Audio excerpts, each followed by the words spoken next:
C'est Éphésiens 2, verset 1.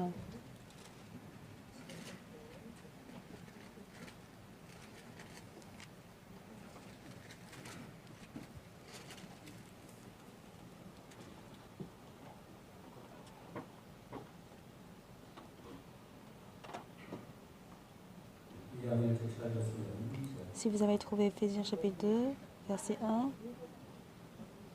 je vais lire.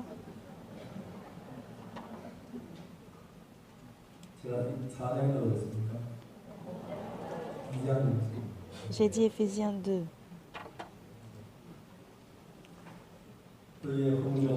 Vous étiez morts par vos offenses et par vos péchés, dans lesquels vous marchiez autrefois selon le train de ce monde, selon le principe de la puissance de l'air et de l'esprit qui agit maintenant dans les fils de la rébellion. Nous tous aussi, nous étions de leur nombre et nous vivions autrefois selon les convoitises de notre chair, accomplissant les volontés de la chair et de nos pensées. Nous étions par nature des enfants de colère comme les autres. Mais Dieu, qui est riche en miséricorde à cause du grand amour dont il nous a aimés, nous qui étions morts par nos offenses, nous a rendus à la vie avec Christ. C'est par grâce que vous êtes sauvés. Il nous a ressuscités ensemble et il nous a fait asseoir ensemble dans les lieux célestes en Jésus-Christ, afin de montrer dans les siècles à venir l'infinie richesse de sa grâce par sa bonté envers nous en Jésus-Christ. Car c'est par la grâce que vous êtes sauvés par le moyen de la foi, et cela ne vient pas de vous, c'est le don de Dieu. Ce n'est point par les œuvres, afin que personne ne se glorifie, car nous sommes son ouvrage, ayant été créés en Jésus-Christ pour de bonnes œuvres que Dieu a préparées d'avance afin que nous les pratiquions. C'est pourquoi vous autrefois, païens dans la chair, appelés incirconcis par ceux qu'on appelle circoncis, et qui le sont en la chair par la main de l'homme, souvenez-vous que vous étiez en ce temps-là sans Christ, privés du droit de cité en Israël, étrangers aux alliances de la promesse, sans espérance et sans Dieu dans le monde. Mais maintenant, en Jésus-Christ, vous qui étiez jadis éloignés, vous avez été rapprochés par le sang de Christ, car il est notre paix, lui qui des deux n'en a fait qu'un et qui a renversé le mur de séparation, l'inimitié ayant anéanti par sa chair la loi des ordonnances dans ses prescriptions, afin de créer en lui-même, avec les deux, un seul homme nouveau en établissant la foi, la paix, et de les réconcilier l'un et l'autre en un seul corps avec Dieu par la croix, en détruisant par elle l'inimitié. Il est venu annoncer la paix à vous qui étiez loin et la paix à ceux qui étaient près. Car par lui nous avons les uns et les autres accès auprès du Père dans un même esprit. Ainsi donc vous n'êtes plus des étrangers ni des gens du dehors, mais vous êtes des concitoyens des saints, gens de la maison de Dieu. Vous avez été édifiés sur le fondement des apôtres et des prophètes, Jésus-Christ lui-même étant la pierre angulaire. En lui, tout l'édifice bien coordonné s'élève pour être un temple saint dans le Seigneur. En lui, vous êtes aussi édifiés pour être une habitation de Dieu en esprit. Jusqu'au verset 22.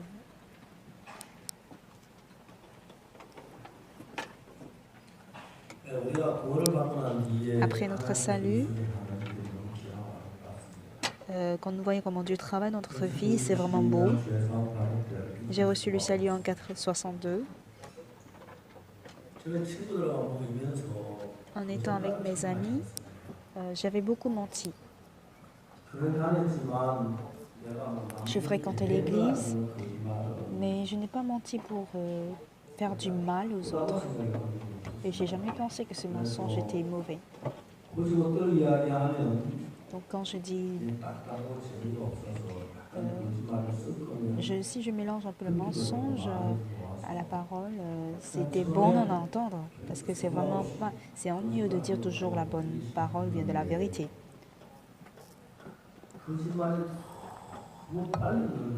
Mais je vois que mon mensonge s'améliorait à grande vitesse.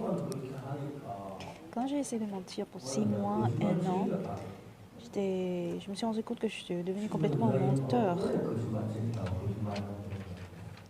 Je me dis, cette année, je suis dans une année de mensonge, quoi. Je pensais que si je m'efforce à ne pas mentir, je pouvais réussir à le faire. Je mens quand je veux, je ne mens pas quand je ne veux pas. Mais même si je ne veux pas, je ne parviens pas à ne pas mentir.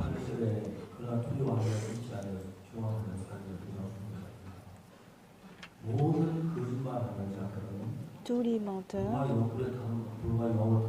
dans la Bible seront face à la seconde mort.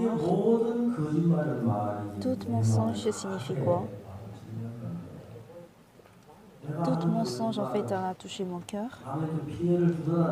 Pour moi, il y a des mensonges qui puissent faire du mal aux autres personnes.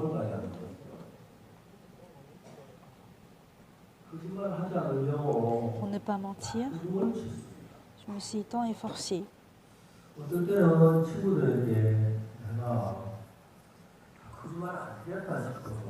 Parfois, à mes amis, je demande pardon parce que j'ai menti à mon camarade. J'arrivais pas à corriger ce mensonge. Je dois aller en enfer à cause de mensonges, je me dis. C'était dommage. Mais après mon salut en 1962,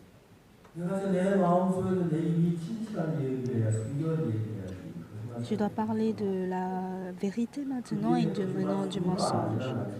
Ce n'est pas qu'à partir de mon salut, je n'ai jamais menti. Mais je voyais comment le mensonge pouvait s'éloigner au fur et à mesure de moi, plus qu'auparavant. La première fois où j'allais au camp des lépreux, je n'avais pas envie d'y aller. Mais en priant dans la Bible, je me suis souvenu de la parole où Jésus s'est rendu dans la maison de lépreux chez Simon.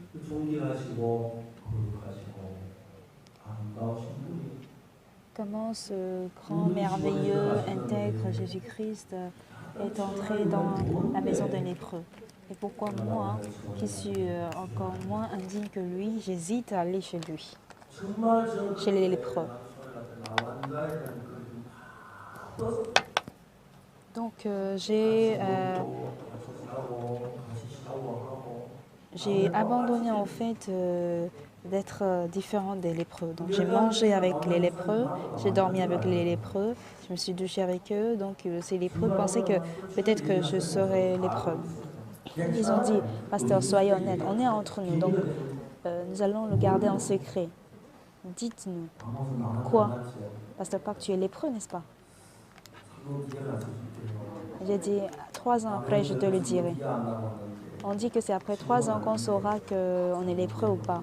Donc 3 ans après, je peux savoir si je peux vous confirmer si je suis vraiment lépreux ou pas.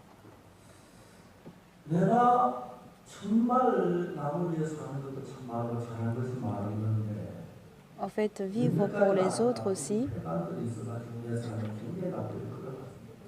je ne le faisais pas auparavant. Je marchais sur les mauvaises voies avant mon salut. Et même si je veux ne pas le faire auparavant, avant mon salut, c'était difficile.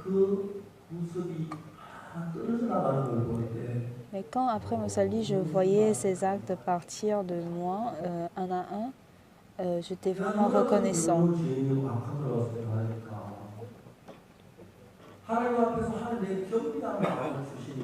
Comme Dieu me donne de son humilité, je peux tolérer toutes choses, je peux accepter toutes choses qui proviennent dans l'Église. Quand je deviens...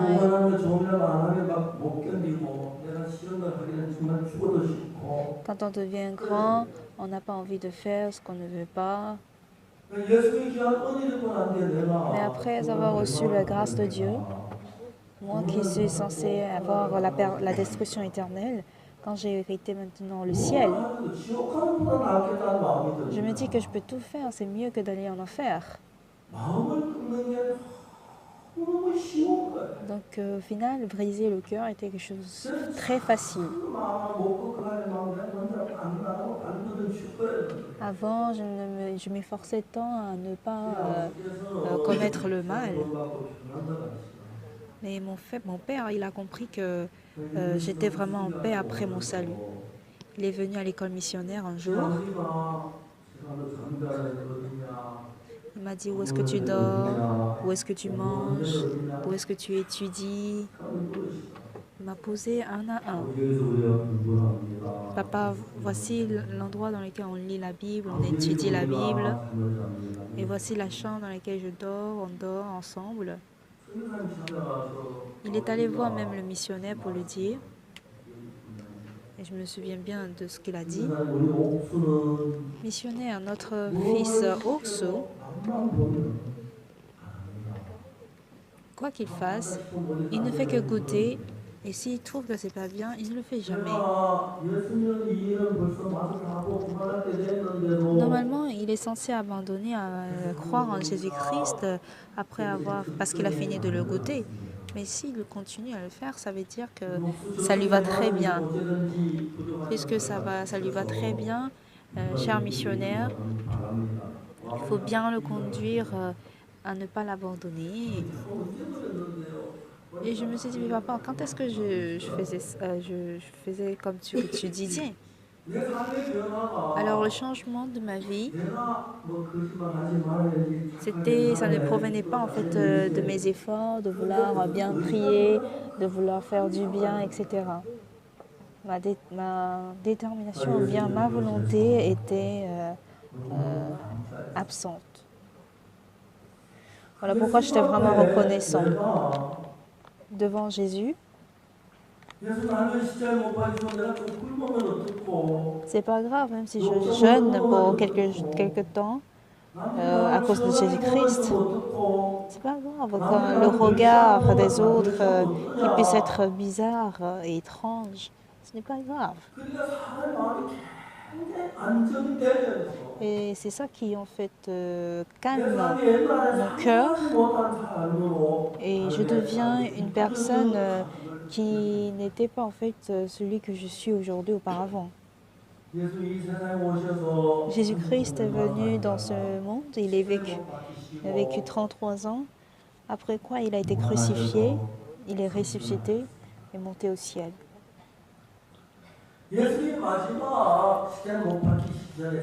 Avant d'être crucifié, il a appelé ses disciples pour les enseigner. Et après être crucifié, quand on voit ce qu'il a dit à ses disciples,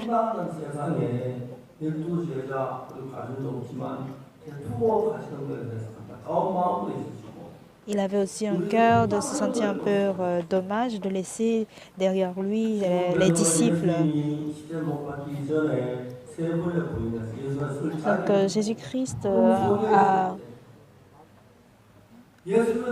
a laissé en fait les disciples et après sa résurrection, Jésus-Christ s'est rendu lui-même chez Simon-Pierre à la mer de Galilée en préparant du pain et des poissons au feu. Il appela Pierre à manger ensemble. Et je voyais cette scène comme étant vraiment chaleureux. Je me demande qu'est-ce qu'il a encore dit avec Jésus-Christ. Comment était son cœur?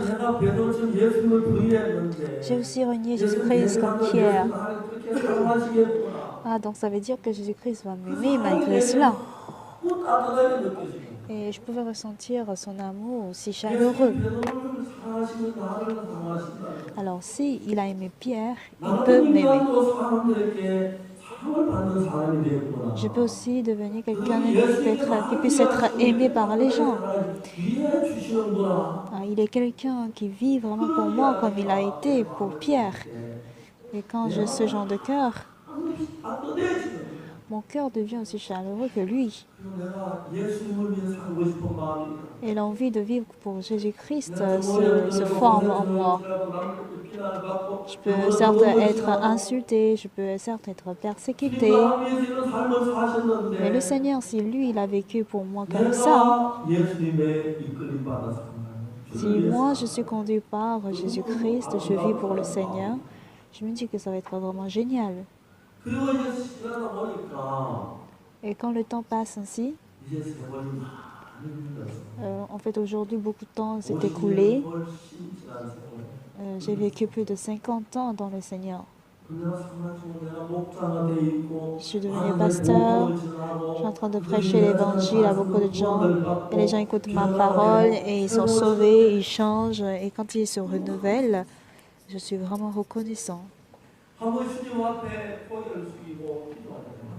Et quand je me tiens à genoux pour prier Dieu,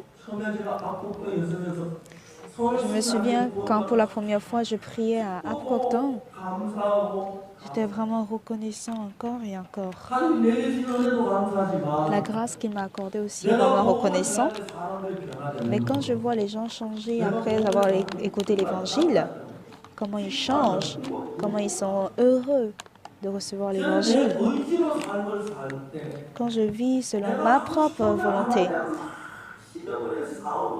je dois lutter fortement à ne pas vouloir faire ce que je n'aime pas faire, ce que j'aime vraiment faire. Pour le faire, c'était vraiment difficile. Mais du jour où Jésus-Christ est entré en moi, il a pu vaincre toutes choses.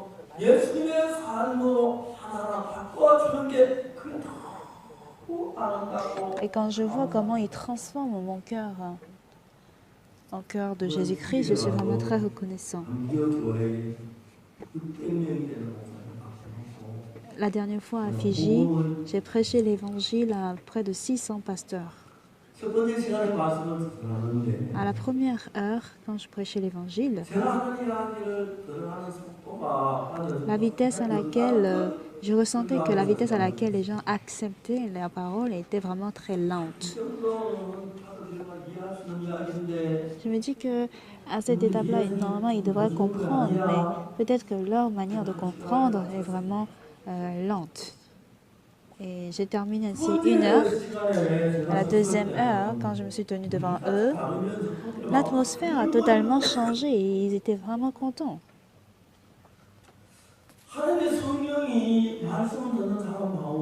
Le Saint-Esprit s'est mis à travailler dans le cœur de ceux qui écoutaient la parole.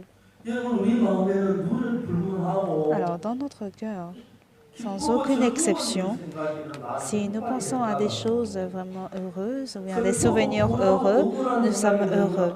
Mais si nous rappelons des moments qui nous rendent tristes ou qui nous rendent colériques, on sent en fait la haine entrer dans notre cœur et la tristesse pénétrer dans notre cœur. Mais en vivant dans le Seigneur Jésus-Christ, quand je fais face à des choses, à des événements ou à des incidents ténébreux, à des incidents qui me font peur,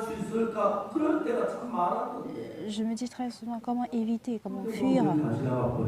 Mais tout à coup, ces incidents sont déjà dépassés, sont déjà passés. Jésus-Christ me donne la paix, la joie, l'espoir. Alors en 1986, fin février, j'ai reçu un appel téléphonique. Est-ce que c'est bien Pasteur Sepak? Oui, je le suis.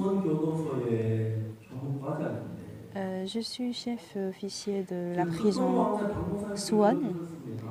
J'ai entendu parler de vous, Pasteur Sepak.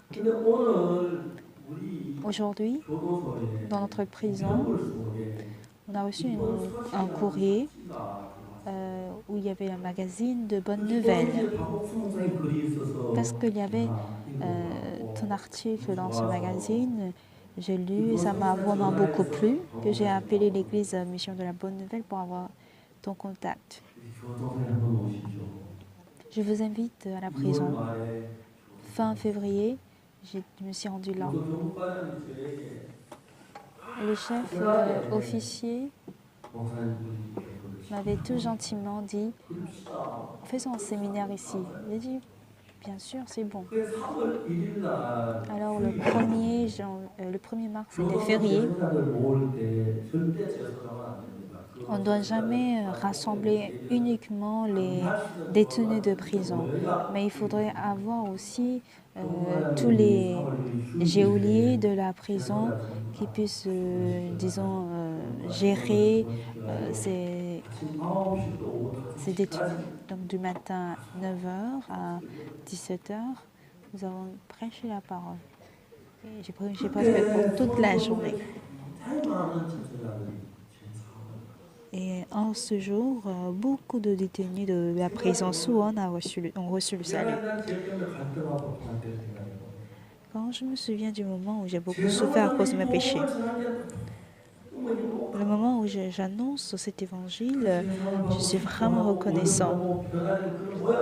Et quand je vois l'image, mais les aspects des personnes qui sont changées, qui sont reconnaissants de recevoir le salut, je suis vraiment content. Vous qui avez reçu le pardon de péché, je ne comprends pas pourquoi vous ne vivez pas pour prêcher cet évangile. En fait, au départ, je ne prêchais pas bien du tout cet évangile. Cependant, je continue toujours à le faire. En 1974, mon fils était né et c'était à Daegu, Padong. Et en ce jour, les fidèles étaient de 30 à 40 personnes. Je me réveille très tôt le matin et je lis la Bible jusqu'au petit déjeuner. Et après le petit déjeuner, je ne fais que lire encore la Bible. Si jamais vous êtes vraiment des personnes qui ont reçu le salut par le sang de Jésus-Christ, vous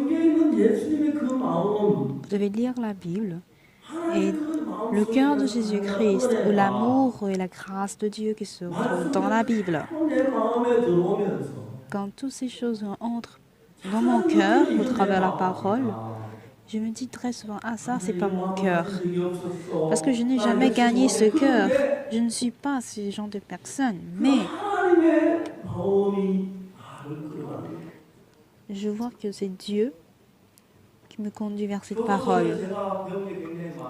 J'ai appris tant de choses en fait dans la prison. Il y avait beaucoup de meurtriers parmi ces détenus de prison.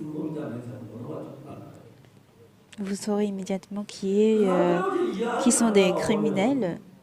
Et si vous parlez avec eux, ces criminels ont en fait leur secret de crime que personne ne sait. Mais ils ont envie de parler de leur secret. Ce sera un problème s'ils parlent n'importe qui. Donc, puisque je suis pasteur, ils sont tous venus me voir à moi pour m'expliquer comment ils ont tué, comment ils ont commis le péché. Ils me racontent tout ceci discrètement et j'en ai plusieurs fois entendu, une fois, deux fois, trois fois, quatre fois, 5 fois, 6 fois, 7 fois, 8 fois, 9 fois, 10 fois.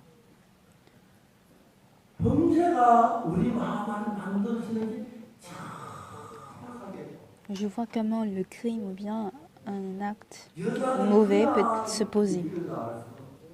En fait, une femme ne peut pas accoucher une femme comme ça. Elle doit se marier, elle doit recevoir le spermatozoïde de son mari. C'est là que se forme l'ovule. En fait, l'ovule se féconde, ça crée une cellule qui se divise en 2, en 4, en 8, en 16, etc., etc.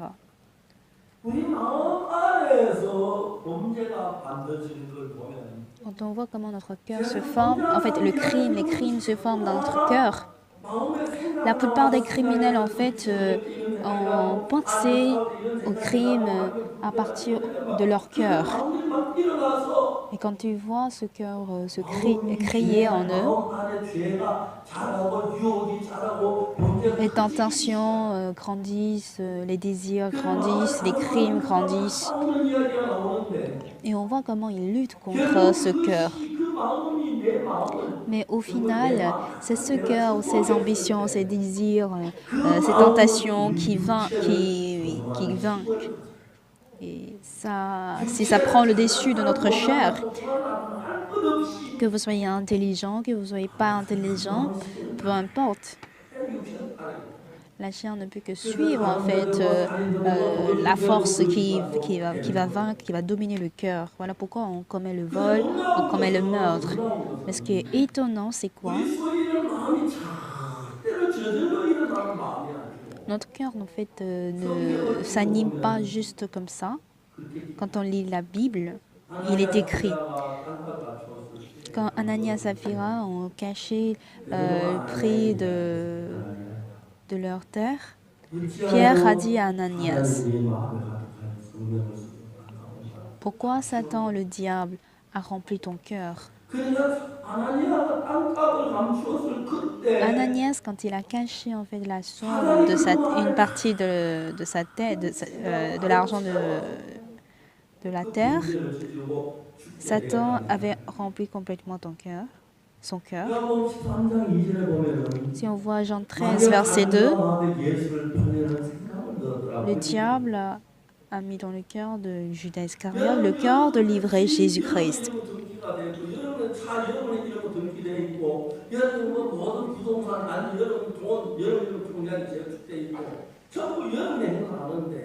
En fait, vous avez votre maison à vous, vous avez votre voiture à vous, vous contrôlez par exemple votre travail, votre restaurant, etc. Mais qui contrôle votre cœur? C'est le diable ou cet esprit impur qui contrôle notre cœur. Nous nous efforçons à nous débarrasser de ce cœur-là et on désire plaire à Dieu, donner la joie à Dieu. Mais nous avons un autre esprit mauvais et impur qui pénètre notre cœur et qui nous conduit vers les tentations, vers les ambitions, vers les désirs, se disant que il y aura le bonheur dans ses plaisirs, il y aura le bonheur en suivant ses désirs et plaisirs. Et voilà comment on finit par être pécheur. Alors, beaucoup de choses ont changé depuis que Jésus est entré dans mon cœur. Quel changement? Je sais clairement que ça c'est le mauvais esprit. Après le pardon de mes péchés, il y a eu tant de pensées qui sont entrées en moi. Mais je me suis dit clairement, si je suis cette pensée, je vais ruiner. C'était clair dans mon cœur. Ça, c'est vraiment pas mon cœur. Ça, c'est le mauvais esprit, c'est le diable qui me donne cette pensée.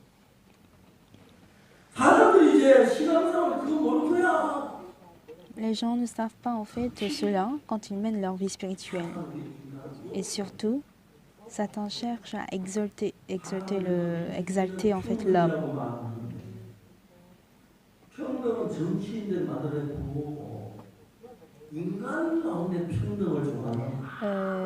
Quand on parle de l'égalité, est-ce que ça peut exister dans le monde? Non. Ce n'est qu'un mot abstrait ou bien qui ne peut pas exister, emprunté souvent par les politiciens.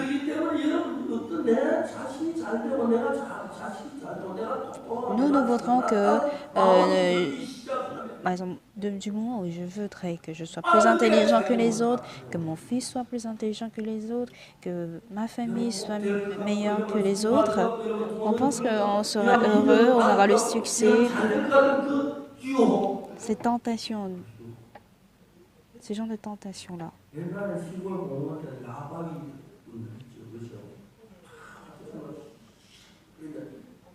Auparavant, dans la forêt, il y avait des grands sauvages qui vivaient dans la forêt. Ce sont des barbares, des primitifs qui vous disent. Ces barbares, en fait, sont sauvages, ils sont ignorants et vous maltraitent. Et Satan est pire que ces barbares. Donc après mon salut, chose que j'ai comprise, c'est que si je suis mes pensées, je vais clairement périr. Les gens viennent à l'église. Toutefois, il y a des gens qui crient, qui se disent plus intelligents, ils se croient plus intelligents que les autres. Mais ceux qui sont conduits par le Saint-Esprit, ils pensent qu'il est intelligent, ils pensent que son avis est vrai. Mais c'est le mauvais esprit qui l'exalte.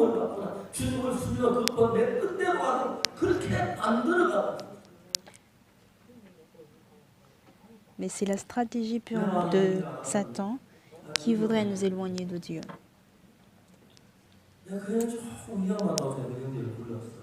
Un jour, j'ai appelé un frère. Je t'ai appelé pour te dire quelque chose. Qu'est-ce que c'est, pasteur? Tu as un caractère de se croire que tu es plus intelligent.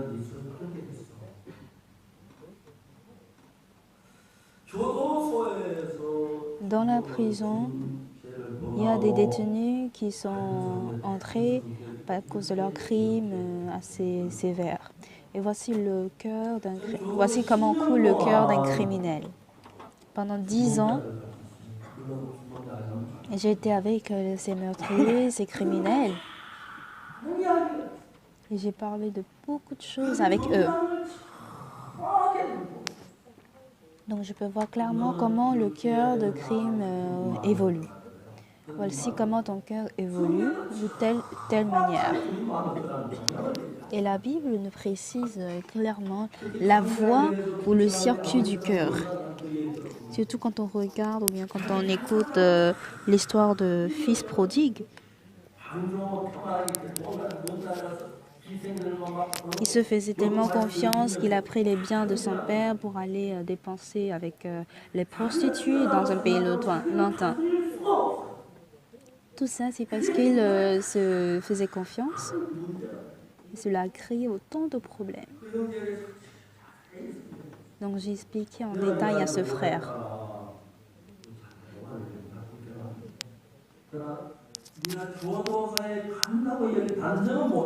Je ne peux pas dire que tu iras en prison, mais voici comment évolue le cœur de ceux qui sont dans la prison. Ils ont fait ceci et cela avant de finir par entrer dans la prison. Et le frère a été choqué. Pasteur, merci beaucoup, je t'ai vraiment ce que tu me dis. Et il a changé sur le coup son cœur. Il travaille désormais avec fidélité. Il est très fidèle, il est très honnête. Il a cette possibilité de pouvoir rester en prison, bien d'entrer en prison s'il avait voulu toujours avec ce cœur.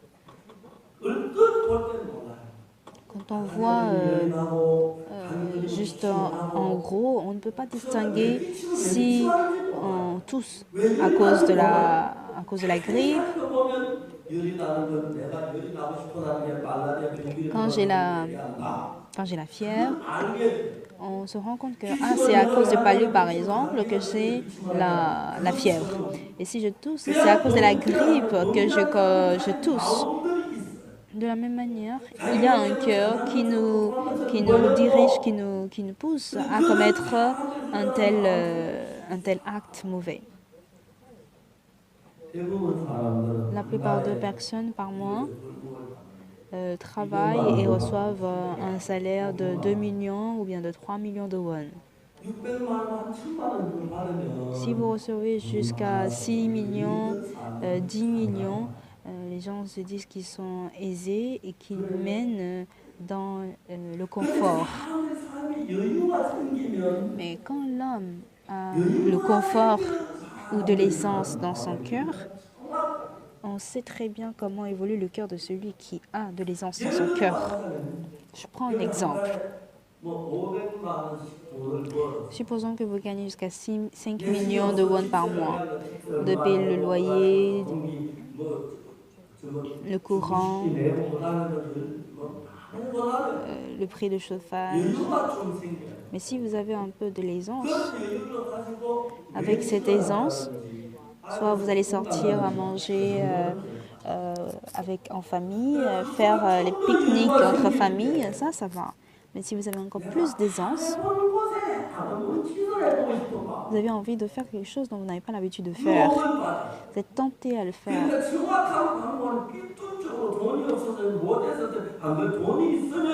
Quand on n'a pas de l'argent, on n'est pas tenté à le faire. Mais il y a le cœur, mais la direction du cœur de ceux qui ont beaucoup de l'argent et qui ont de l'aisance. Pour les autres, en général, c'est parce qu'ils n'ont pas de l'argent qu'ils ne peuvent pas en fait investir d'autres choses. Mais quand on a l'argent maintenant, on a cette possibilité d'emprunter cette voie, d'emprunter cette direction. Pour la plupart des gens, ils se divisent. Mais quand on regarde de près le monde du cœur des gens, ils sont tous pareils. pour beaucoup de gens qui ont beaucoup de l'argent, pour eux, de mener la vie spirituelle devient très difficile. J'ai dit à mes enfants, vous, quand vous allez grandir, vous ne recevrez jamais une grande somme d'argent. On dirait que c'est fou. Mais si vous voulez faire grandes choses, je suis désolée.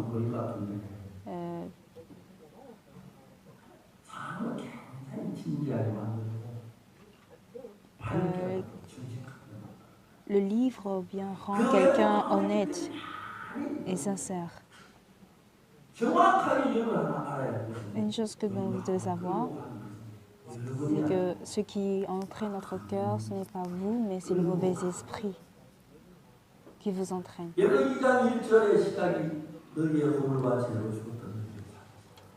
Jérémie chapitre 1, verset 1 commence par quelle parole?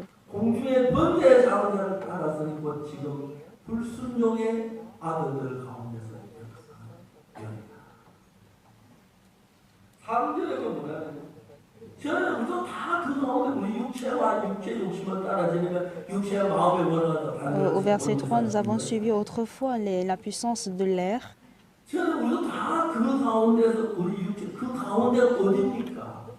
Et c'est où en fait ces désirs? C'est le mauvais esprit, la puissance de l'air.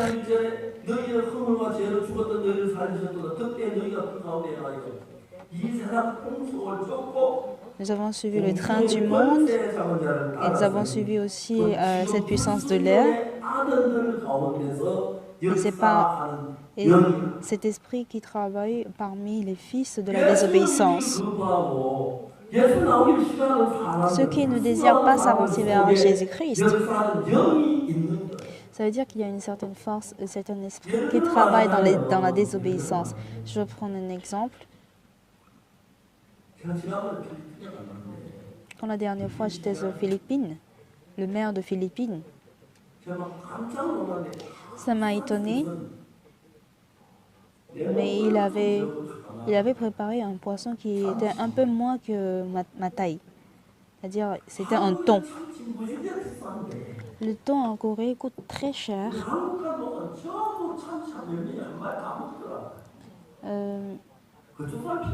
Mais les gens de Philippines ne regardent même pas de thon parce qu'ils en ont tellement beaucoup. Mais chez les Coréens, je n'ai jamais pu payer ce thon et manger, mais là-bas c'était trop moins cher. Alors, si c'est vraiment délicieux, on pourrait acheter et manger si on en trouve. Même si on n'a pas de l'argent, si je peux facilement manger cette nourriture, à quel point la valeur de ce plat serait minime. J'étais allée au Cambodge et on m'a donné du durian. Durian, de nos jours, ça s'est beaucoup développé, mais au départ, l'odeur était vraiment mauvaise que je ne pourrais pas manger. Mais au fur et à mesure que je mangeais, j'ai compris son goût. Et je trouvais que c'était vraiment délicieux. Alors, nous avons suivi la puissance de l'air et nous avons demeuré parmi eux. On a suivi en fait le train du monde et on a suivi cette force de la puissance de l'air. Il s'agit de l'esprit des fils de la désobéissance. L'esprit qui travaille au milieu des fils de la désobéissance. Et quand je suis cet esprit, j'ai honte de prêcher la parole, je trouve la prédication trop longue, j'en ai marre de suivre les activités de l'Église. Voici le genre de cœur que nous avons. Et cet esprit vous fait refuser d'accepter les programmes de l'Église. Et ça vous fait croire que vous êtes plus intelligent, vous êtes plus sage. Du coup, l'Église, on dirait que l'Église n'est pas aussi importante. Vous allez mépriser même le pasteur. L'homme de Dieu semble être trop fou. Mais vous faites cela sans vous rendre compte. Alors cet esprit qui travaille au milieu des fils de la désobéissance, on ne peut pas le vaincre, mais c'est uniquement l'esprit de Jésus-Christ qui est capable de vaincre cette force. Même Ananias et Saphira qui avaient Jésus-Christ aussi ont été conduits par ce cœur, même en connaissant Jésus-Christ.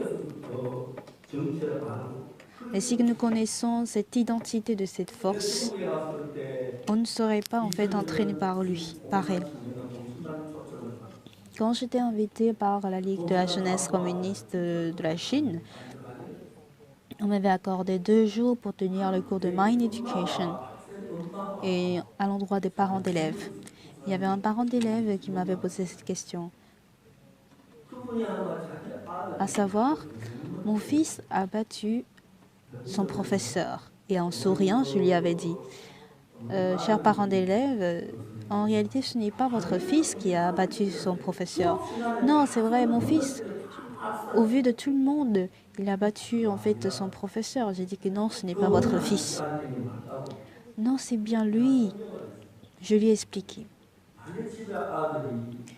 Si jamais ton fils ou votre fils joue aux jeux vidéo, comme c'était très intéressant, il se met à jouer 1 heure, 2 heures, mais après il éteint et il se met à étudier. Ça, il n'y a pas de problème. Mais pour d'autres, même si c'est un étudiant, je connais une étudiante qui avait joué aux jeux de vidéo pendant 6 mois sans étudier. Donc jusqu'à 23 heures, elle fait du jeu. C'est une étudiante. Elle disait qu'elle pouvait jouer pendant 37 heures. Tu n'as pas sommeil, tu ne manges pas, tu ne vas pas aux toilettes. C'était incroyable. C'était incroyable. Mais cette étudiante se dit, je dois arrêter de jouer, je dois arrêter de jouer. Elle se dit cela tous les jours. Aujourd'hui, je dois aller à l'école. Sans quoi, je ne pourrais pas avoir mon diplôme de licence. Je dois aller à l'école et prendre le bus en direction de l'école, mais 2 stations après, elle descend et retourne au PC Bank pour jouer aux jeux de vidéo. Elle se dit que je ne dois pas jouer, mais il y a un autre moi qui est en moi, qui m'entraîne aux jeux de vidéo. Et ils sont nombreux en plus. Je me dis, je vais pas prendre la drogue, je cherche à ne pas faire de jeux de hasard, je ne vais pas faire de mauvais actes, mais ça m'entraîne à le faire. Cette existence, c'est le mauvais esprit. Auparavant, même nous aussi, on demeurait dans cela, dans la puissance de l'air. On était conduit par le mauvais esprit qui a cette puissance dans l'air. La Bible l'atteste. Toutefois, par Jésus-Christ, quand il nous donne un nouveau cœur, nous pouvons désormais vaincre cette puissance de l'air, car cette puissance est en nous. Vous êtes nés de nouveau et vous avez reçu le pardon de péché par le sang de Jésus-Christ. Il y avait le roi Hérode. Hérode, comme il était roi, ce n'est pas difficile pour lui de gagner des femmes. Et un jour, il a pris pour femme la femme de son petit frère. Mais cette femme, Hérodia, en vivant avec son beau-frère, lui, elle se plaisait parce qu'elle est devenue reine. Donc Jean-Baptiste a reproché Hérode. Dieu a écrit le cœur de Hérode dans la Bible. Hérode aussi se sent accusé en écoutant cette reproche. Ah oui, je dois abandonner cette femme, je dois écouter Jean-Baptiste. Il hésite. Cependant, il ne parvient pas à rompre avec cette femme. Quand vous êtes conduit par le mauvais esprit, vous vous dites, je dois arrêter de jouer aux jeux de vidéo. Même en église, même dans l'église, ce qui est plus important, c'est que Satan il ne peut pas être au-dessus de l'homme de Dieu. Mais ça n'a pas de sens que le pasteur Park a pris des milliards de dollars. Mais sans avoir vérifié si je le garde dans mon cœur, je peux avoir ce cœur de douter sur l'Église. Oui, parfois, la parole de l'Église me touche, mais malgré cela, si je suis cette parole, si les prédications, en fait, est basée sur le doute, c'est très difficile de mener la vie spirituelle.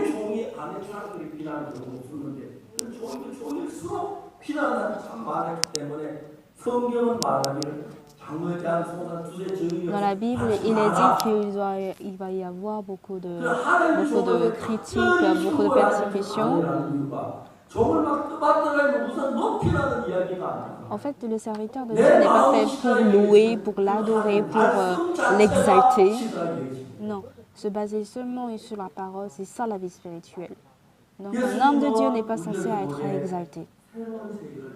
Jésus-Christ veut établir en nous un nouveau monde. Si jamais vous avez reçu le pardon de péché par le sang de Jésus-Christ, Jésus-Christ est désormais en vous et il vous dirige. Ce que Jésus-Christ a fait sur terre, il a tout préparé de sorte que nous puissions faire comme lui. Amen. Alors toute sagesse qui est dans Jésus, toute grâce, toute vérité, toute force nous a été héritée.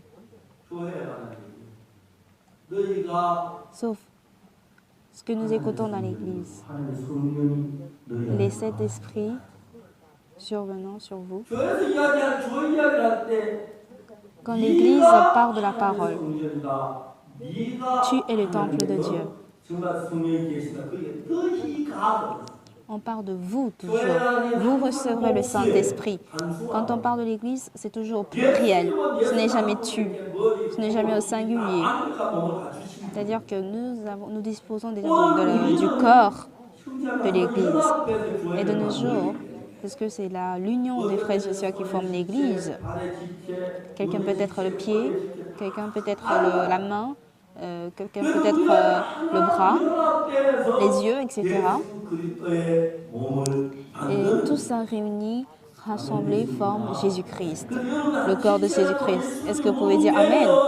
Alors si on devient une partie du corps de Jésus-Christ, c'est à partir de cela que la puissance de Jésus-Christ se manifeste au travers vous. L'œuvre de Jésus-Christ, l'amour de Jésus-Christ se manifeste à travers vous. Mais bien aimé, si vous êtes un peu orgueilleux, vous allez dire, ah pasteur, tu n'as qu'à juste venir à l'église dimanche et prêcher la parole, c'est tout. Pourquoi dans d'autres églises, on ne fait que prêcher 15 minutes et toi, tu vas dépasser 1 heure de temps? Satan va trouver toujours des raisons à se plaindre dans l'église.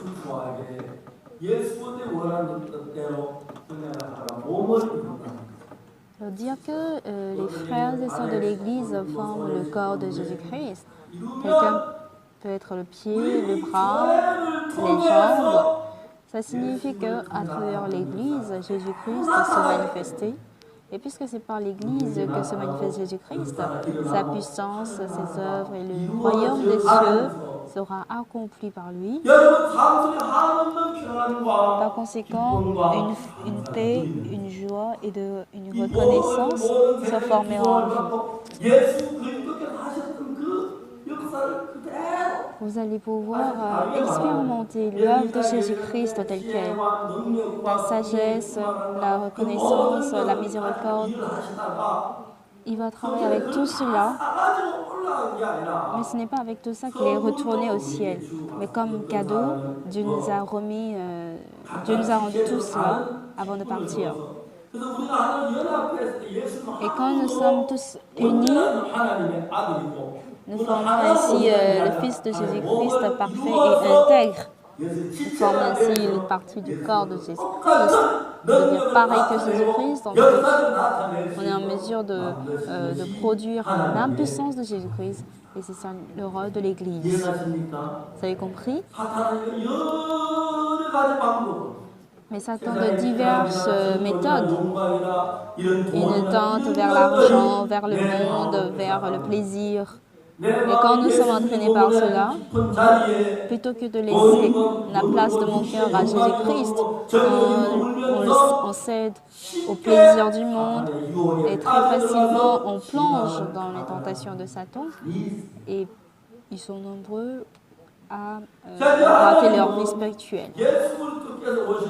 Mais l'Éternel Dieu a accompli sa volonté à travers Jésus-Christ. Et après avoir accompli sa volonté par l'Église, il continue par accomplir sa volonté. On n'est jamais seul dans l'Église. On forme un seul corps. Et c'est dans ce corps que Jésus-Christ se manifeste, Dieu se manifeste puissamment. La semaine dernière, il y avait une personne qui est venue me voir. Elle a dit, pasteur, un frère m'a dit,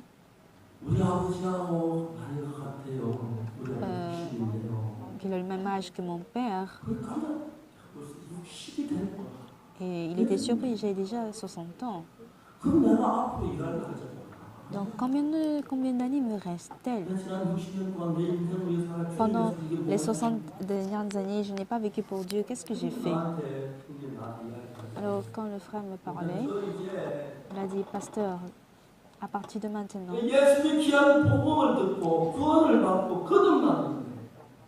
j'ai écouté l'évangile précieux de Jésus-Christ et je suis affranchi de mes péchés.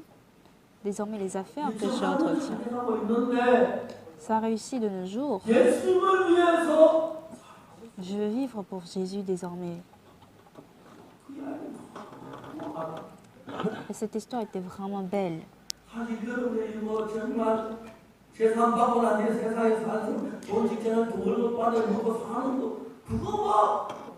Oui, après avoir reçu le salut, trouver un bon boulot, gagner beaucoup de l'argent, ça, en soi, n'est pas si important.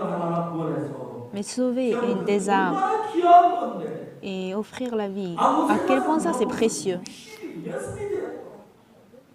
Là, j'ai jusqu'à 60 ans. Je ne sais pas combien d'années je pourrais vivre encore davantage. Et désormais, cette Église forme le corps de Jésus-Christ. Si vous êtes vraiment fidèle de l'Église, l'orgueil, l'arrogance, la méchanceté doivent être jetés dans les poubelles. Par exemple, nous commençons notre culte à 10 h du matin, dimanche. Oui, vous pouvez avoir quelques imprévus pour être en retard. Mais au moins dimanche dans la semaine,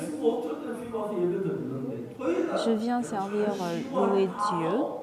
Samedi, je me repose, je fais tout pour que je puisse me consacrer davantage à Jésus-Christ. Le culte est à 10 h. Je peux venir 30 minutes en avance pour prier, pour préparer à chanter des cantiques. Oui, une fois ou deux fois par année, je peux être en retard pour des imprévus. Mais tout comme je viens pour découvrir le trésor qui est caché dans les champs, parce que je ne sais pas à quel point Jésus-Christ est précieux, je suis plongée par le monde, dans le train du monde. Par conséquent, ma vie devient très ténébreuse et misérable. Mais au contraire, dans Jésus-Christ, quand je me mets à mener la vie spirituelle, la paix que je ne peux pas trouver dans le monde, la joie que je ne peux pas trouver dans le monde, la gloire que je ne peux pas trouver dans le monde, et les fruits que je ne pourrai pas porter dans le monde seront portés en Dieu. La dernière fois, lors de la tournée des séminaires bibliques, il y avait mes amis qui sont venus chez moi. J'étais très occupée. Je n'ai même pas eu l'occasion de le saluer. Donc je lui ai dit de venir chez moi. Alors le 24 mai, je les ai invités chez moi et on a déjeuné ensemble. Ils sont venus à Séoul.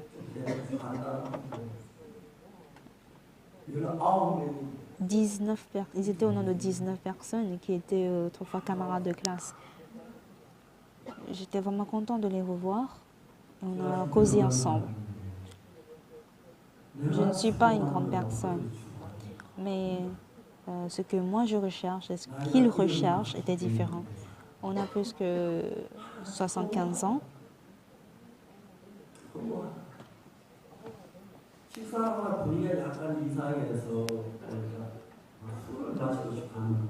J'avais ressenti qu'ils avaient voulu boire de l'alcool en mangeant. Et ils disent qu'eux, ils vont au karaoké après, et après on va manger, ils boivent. Et comme on est vieux, on ne peut pas en fait s'amuser comme on était jeunes. Et il y a beaucoup parmi les gens de notre âge qui sont morts. Et la vie était trop vaine.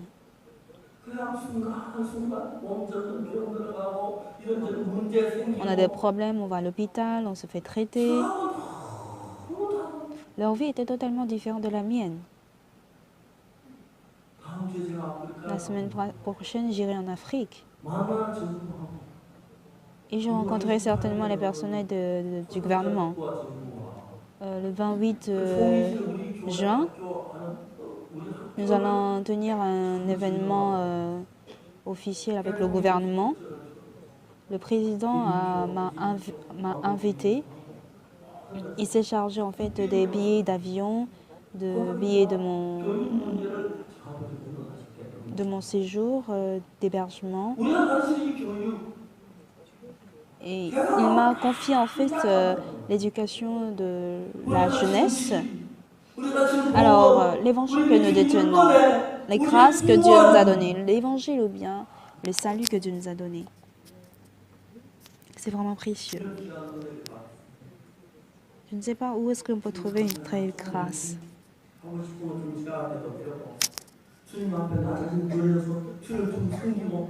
Je peux servir Dieu, je peux aussi adorer Dieu. Si j'ai le même cœur que le Seigneur dans l'Église, on peut abandonner notre pensée pour avoir le même cœur que Dieu. Et bien aimé, vous devenez participant à la grâce de l'œuvre de Dieu. Et du moment où j'ai laissé ma vie au Seigneur Jésus, ça fait déjà plus de 50 ans, et le Seigneur était vraiment précieux dans ma vie. Il me protège quelle que soit la situation, et je vois comment il accomplit sa volonté à travers moi. Il y avait une sœur qui m'a dit, durant cet été, il y a un événement de IYF. Il a dit qu'il est professeur de IYF. Pasteur, il faudrait m'insérer comme professeur. Elle m'a sincèrement prié.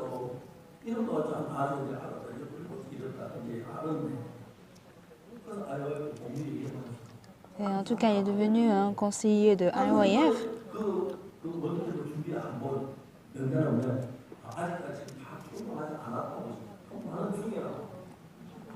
Il a dit, on n'a pas encore le manuel du camp mondial. Il a dit, non, on est en train de discuter. Il, dit, ah bon? Il était précipité en fait à participer à cet événement. Je veux consacrer toute ma vie à Jésus-Christ. Je veux consacrer tout ce que je possède à Jésus-Christ. Je vivrai seulement pour Jésus-Christ. Autrefois, je suivais tous les désirs de la chair. Mais pour Jésus-Christ, si au moins un dimanche, si je peux consacrer mes heures, mon temps et ma vie à Jésus-Christ, pour Jésus-Christ, je veux être insulté. Pour Jésus-Christ, je veux être persécuté. Pour Jésus-Christ, je veux être méprisé.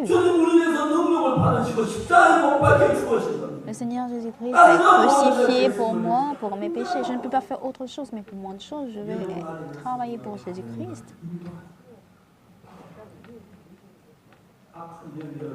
Mais malheureusement, le mauvais esprit ne tente vers le plaisir, vers la chair, vers la tentation, vous allez encore chuter encore et encore. À quel point la grâce de Jésus-Christ est grande. À quel point c'est parce qu'ils ignorent l'amour de Jésus-Christ. Voilà pourquoi ils se plaignent pour ce qu'ils voient devant eux comme situation. Notre Église, c'est une Église où Dieu, le Saint, habite. Dans notre Église habite Jésus-Christ, le Saint. Et ce Saint Jésus-Christ dirige ses serviteurs.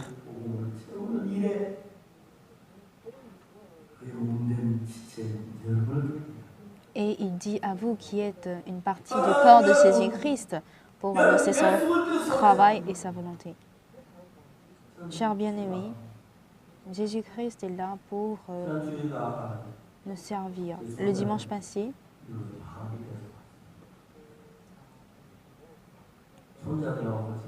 mes petits-fils étaient de retour des États-Unis et le dernier, il dort en fait sur mon dos. Il est comme un couchon, je ne sais pas à quel point il est lourd, mais il veut dormir toujours sur mon dos. Quand je vois mes petits-fils, je suis vraiment reconnaissant. Mon dernier petit-fils, Sanouk, il a déjà 1,85 m. Vous savez pourquoi il est si grand? C'est parce qu'il mange beaucoup. Quand je vois comment il mange, ça me donne appétit de manger encore plus que davantage. Plus que d'habitude.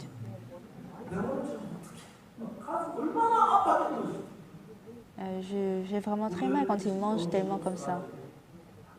Avant, on ne trouvait même pas à manger, c'était vraiment difficile. Quand je vois comment les enfants grandissent, je vois comment ils vont servir l'évangile plus tard. Et en faisant ce genre de choses, Satan me fait croiser toujours des difficultés dans ma vie. Mais je vois comment il me dirige aussi vers l'évangile, à ouvrir en fait la porte de l'évangile. 10 ans plus tard, je ne sais pas si je serai toujours sur terre. Je me dis, après 20 ans, que sera la terre? Il y aura des gens qui vont mourir après 10 ans, ou après, même parmi vous ici. Je ne pense pas que vous tous vous serez vivants après 50 ans. Mais au jour où vous allez tenir devant Jésus, les désirs de la chair, les tentations de Satan, tout ça ne nous serviront à rien. À quel point vous aurez honte devant Dieu. Maintenant, l'Église, ne regardez pas Pasteur Park ou bien cette chapelle. Regardez Jésus-Christ qui est vivant en nous. Jésus-Christ, dans le Seigneur, qui est mort à la croix pour nos péchés. Si vous connaissiez l'amour de Jésus-Christ qui a versé son sang à la croix, vous allez vous donner pour le Seigneur. Même si bien que ça ne soit pas complet ou entièrement. Je veux vivre vraiment pour l'Évangile. Je vais donner en fait au moins le dimanche pour Jésus-Christ. Je vais lire la Bible aujourd'hui pour voir ce que Dieu me dit. Aujourd'hui, j'aimerais rendre visite à un frère qui ne vient plus à l'église parce qu'il est tombé dans les épreuves. Aujourd'hui, j'aimerais prêcher l'évangile, même si je ne suis pas parfait. De nos jours, désormais, moi qui fus jadis conduit par les désirs de la chair, je veux être conduit par Jésus-Christ. Cette vie de l'homme, elle n'est que remplie de peur, d'instabilité. Mais je veux désormais ressentir l'amour, la joie dans les œuvres du Seigneur.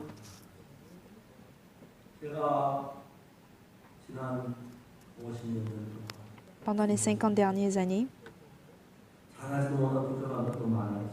j'ai eu beaucoup de faiblesses.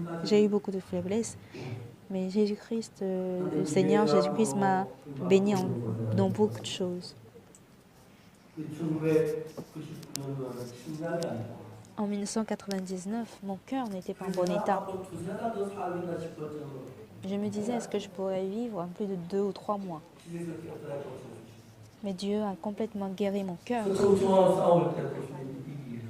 Quand je luttais contre les gens qui voulaient détruire notre Église aussi, Dieu nous a accordé la grâce. Alors, quels que soient les problèmes qui me viennent, Dieu m'a aidé, Dieu m'a soutenu, Dieu m'a protégé. Nous voulons maintenant fonder des écoles. Les enfants de notre Église, j'aimerais les élever tout droit, tout joyeux, sans qu'ils ne soient plongés dans le péché, dans le mal. J'aimerais les élever comme ça. Les enfants de nos jours tombent facilement dans la débauche. Même les élèves de cours élémentaires, ils sont plongés dans la débauche, même des bas âges, et ils n'arrivent pas à se débarrasser de là. Ils tombent dans les tentations. Mais il faudrait que nos enfants grandissent plus radieux, qu'ils aient la force de vaincre le mal et qu'ils soient la lumière du monde. J'aimerais les former ainsi.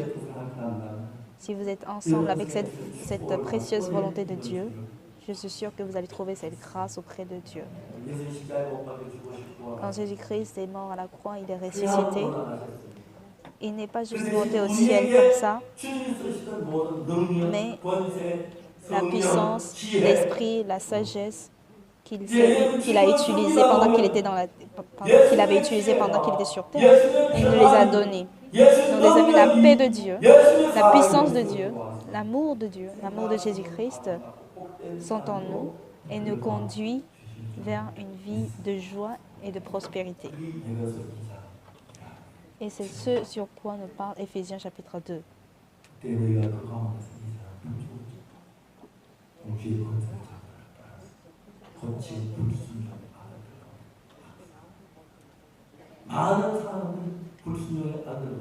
Autrefois, nous marchions autrefois selon le train de ce monde, selon le prince de la puissance de l'air, de l'esprit qui agit maintenant dans les fils de la rébellion. Nous étions aussi tous de leur nombre et nous vivions autrefois selon les convoitises de notre chair, accomplissant les volontés de la chair, de nos pensées. Nous étions par nature des enfants de colère comme les autres. Mais il nous a sauvés et nous qui étions morts par nos offenses, nous avons eu la vie avec Christ par la grâce que vous êtes sauvés. Il nous a ressuscités, il nous a fait asseoir ensemble dans les lieux célestes en Jésus-Christ. N'est-ce pas vraiment réconfortant, cette promesse, cette volonté de Dieu? Lorsque nous découvrons cet amour de Jésus-Christ, nous serions heureux de mener la vie en communion avec Jésus-Christ. De passer le temps pour les dimanches pour Jésus-Christ. Je serai reconnaissant à Jésus-Christ qui m'a sauvé de mes péchés à la croix. Il nous a donné la vie éternelle. Et grâce à cette grâce, quand notre cœur sera rempli de reconnaissance, on sera humble et on sera puissant. Et je suis sûre que notre vie sera remplie de bénédictions. Nous allons prier.